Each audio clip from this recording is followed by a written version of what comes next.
Hello everyone, and welcome to our weekly video update for Marc Hutlet Seeds. In this week's video, we're going to cover some of the extremely dry corn in our area. Marcus will speak to us about manure management, and Ben's going to provide us with an update on soybean aphid populations. With the continuation of hot and dry weather, we are observing signs of yield reduction.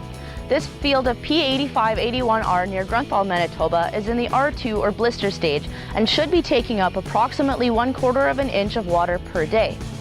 At this time, we are estimating a yield loss of approximately 4% per day of stressful conditions. Yield reduction is based on two main reasons at this stage, which are unpollinated kernels and aborted kernels. An unpollinated kernel is a result of dry silks that can no longer fertilize the ovule. Once a kernel is pollinated and the plant undergoes extreme stress conditions, it will abort kernels to save energy. In southeastern Manitoba, manure is an extremely important source of fertilizer for many crops. The key to maximizing its efficiency and your next year's crop potential starts this fall. The very first step is to take a soil test prior to any manure application. Any soil test taken after gives extremely unreliable results. Once that soil test comes back, we can see the nutrient balance that's in the field and calculate an appropriate manure application rate based on the type of manure that's going to be applied, as well as what the crop needs based on your target yield for next year.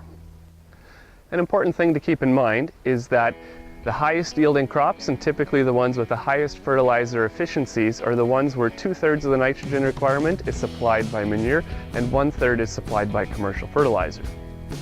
During your manure application, be sure to take an average mixed manure sample.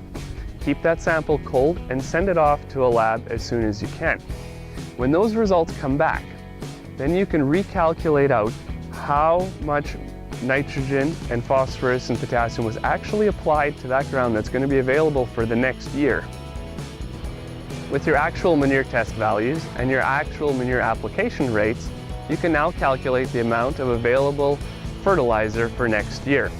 You're going to need to keep track of the weather during application and how fast you had that manure incorporated. Compare your actual available nutrient numbers to what your soil test recommendation was for your target yield. If you're short, just simply add commercial fertilizer to top it up and you're going to be ready for next year. If you guys have any questions, please don't hesitate to contact us. Soybean aphid populations continue to be highly variable throughout the area. While in some fields we've only found a few winged adults and young nymphs suggesting early infestation, we also have some cases where soybean aphid populations are well in excess of those spraying thresholds, and some fields have already been sprayed. A quick tip here for scouting is that because soybeans prefer to feed on the underside of leaves, if you're finding significant colonies along the stems of the soybean plants, those plants likely have in excess of 400 aphids per plant on them. While you're out scouting for soybean aphids, it's also helpful to look for two-spotted spider mites, which can cause stippling leaf damage as well as some seed quality issues later on. They're hard to see on the plant, so it's helpful to bring a blank white piece of paper, put it beside the upper canopy, shake the canopy onto it, and then inspect this piece of paper to see what sort of populations of aphids and potentially spider mites that you might have. We're also seeing record numbers of beneficial insects this year, and this is important for an integrated pest management strategy.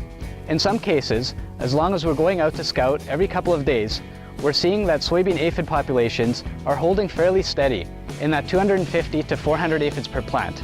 And that means that these beneficial insects are doing the work that they're supposed to be doing. And in this case, it's not advised to go out and spray just yet.